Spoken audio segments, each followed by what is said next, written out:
Welcome to Karma Canvas, the fire of Dispassion, Vasistha's teaching on liberation through non-attachment. In the timeless tradition of Advaita Vedanta, there lived a sage of incomparable wisdom named Vasistha, whose teaching illuminated the path of countless seekers. The ancient text known as Vasistha's Yoga preserves his profound dialogues with Prince Rama, exploring the deepest mysteries of consciousness, freedom, and the nature of reality itself. Today, we journey into one of the most transformative teachings in all of spiritual literature, the principle of dispassion, or vairagya, the gateway through which the human heart discovers its own liberation. Prince Rama, despite his wealth, his power, and all the pleasures available to a royal heir, found himself trapped in a peculiar suffering. He possessed everything the world promised would bring happiness, yet an inexplicable sorrow haunted him. In his quest for answers, he traveled to the ashram of the great sage Vasistha, seeking not fortune or blessings, but truth itself. When Rama entered the sage's chamber, he found Vasistha in meditation, utterly still, as though rooted in eternity itself. The sage opened his eyes and gazed upon the young prince with the clarity of one who sees through all illusions. Rama bowed with humility, and in that moment, something shifted. The sage's presence was like standing before an open door to infinite peace. Revered Vasistha, I have come to you because my heart is consumed by a question that burns within me like an eternal fire. I am a prince. I have wealth beyond measure, power, pleasures of every kind, yet I feel as though I am dying from within. Tell me, great sage, why does my soul remain restless despite having everything? What is this suffering that accompanies every joy? Your question, dear Rama, is like the first crack in a prison wall through which light breaks. You have arrived at the threshold where all true seeking begins. The suffering you feel is not a curse, but a grace. It is consciousness itself whispering to you that something essential is missing. What you seek is not more pleasure, but rather the understanding that will free you from the very mechanism through which you pursue pleasure. Tell me, Rama, when you obtain something you desire, a new treasure, a victory, a moment of pleasure, how long does the satisfaction remain? Does not the mind immediately seek something new to replace it? This is the nature of desire. It creates the illusion of future fulfillment while devouring present peace. The solution does not lie in renouncing the world, but in understanding the true nature of this restless seeking. What I am about to reveal to you is the secret teaching on dispassion, or vairagya. This is not the dispassion of weakness or fear, but the blazing dispassion of perfect understanding. It arises when the seeker recognizes with absolute clarity that worldly objects have never held the power to bring lasting joy. This recognition is like fire. It burns away the false hopes that have held the mind captive since time immemorial. The sage then shared a profound teaching, one that has echoed through centuries of spiritual seeking.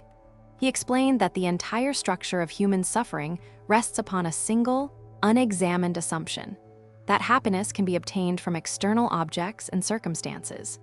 Like a person desperately seeking water in a mirage, humanity exhausts itself in endless pursuit, never realizing the futility of the quest itself. Consider the river, Rama. The river does not cling to its waters, it flows freely, allowing water to pass through it without attachment. The river waters do not say, "This joy belongs to me," nor do they resist when they must flow onward. Yet the river continues to nourish all life it encounters. Similarly, dispassion does not mean ceasing to live. It means flowing through life without the desperate clinging that poisons every action. Dispassion arises from three realizations, dear Prince. First, that all objects of the world are impermanent. They arise and dissolve like waves upon an ocean. Second, that your true nature is distinct from the body, mind, and possessions. You are the eternal witness of all these changing phenomena. Third, that the peace you seek has never been lost and cannot be gained, for it is your very essence, eternally present and untouched by the world's movements. But Vasistha, if I understand you correctly, this would mean that I should cease to care about the fruit of my actions, cease to desire success or victory or the love of those dear to me. Is this not a life of death in life? How can one remain engaged in the world while truly remaining indifferent to its outcomes? You have touched upon the supreme paradox, Rama, and in this very question lies the seed of your liberation. True dispassion does not mean ceasing to act or care. It means performing action without the enslaving belief that your happiness depends upon its outcome. A surgeon operates with complete attention and skill, yet knows that she is not the true doer. A farmer plants seeds with perfect care, yet remains unmoved by drought or abundance. Knowing forces beyond his control determine the harvest. Listen carefully to this. Dispassion is the flowering of wisdom, not the denial of life. When you truly understand that you are not the doer, that you are the eternal consciousness within which all action appears, then you are freed from the binding chains of ego-based striving. Your actions become spontaneous expressions of truth rather than desperate attempts to secure a fragile happiness. This is the secret of the free spirit, Rama, to live fully while remaining untouched. Like the lotus that floats upon water yet never becomes wet. As Rama heard these words, something shifted within him. The teaching was not merely intellectual. It carried a transmission of understanding that awakened recognition in his own heart. He realized that dispassion was not deprivation, but liberation, not death, but the most authentic life. The ancient sage continued, offering Rama practical illumination for living this truth in the world.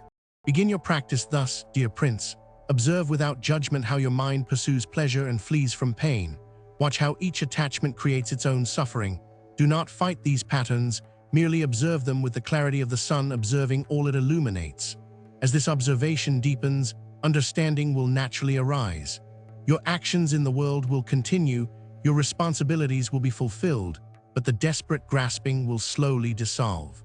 When desire arises, and it will arise, do not suppress it, but investigate it.